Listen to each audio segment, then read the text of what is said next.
அனைவருக்கும் இனிய தீபாவளி நல்வாழ்த்துக்கள். ஆன்றோர்கள் வகுத்த அர்த்தமுள்ள பண்பாடு பற்றி உங்களுடன் சில வரிகள் உரையாட வந்திருக்கின்றேன். தித்திக்கும் பலகாரங்கள் செய்வது எப்படியோ அதிலே ஒரு கருத்து. பக்குவமடைந்த பலகாரங்கள் எண்ணெயில் மேலெழும்பி வருகின்றன.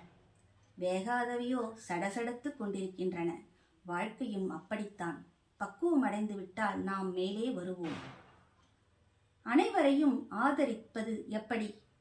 அன்புமகள் உறவு மேம்பட, தாய் தந்தைக்கு பின்னும் அண்ணன் தங்கை உறவு மேம்பட, சுற்றமும் நட்பும் அகமும் முகமும் மலர்ந்து பகிர்ந்து உண்ணும் பழக்கம் ஏற்படத்தான் இப்பண்பாடு அர்த்தமுள்ளது ஆனது. இங்கே ஒரு திருக்குறள். உலகத்தோடு ஒட்ட ஒழுகல் பல கற்றும் கல்லார் அறிவிலாதார். மேலும் ஒரு சில கருத்துக்கள்.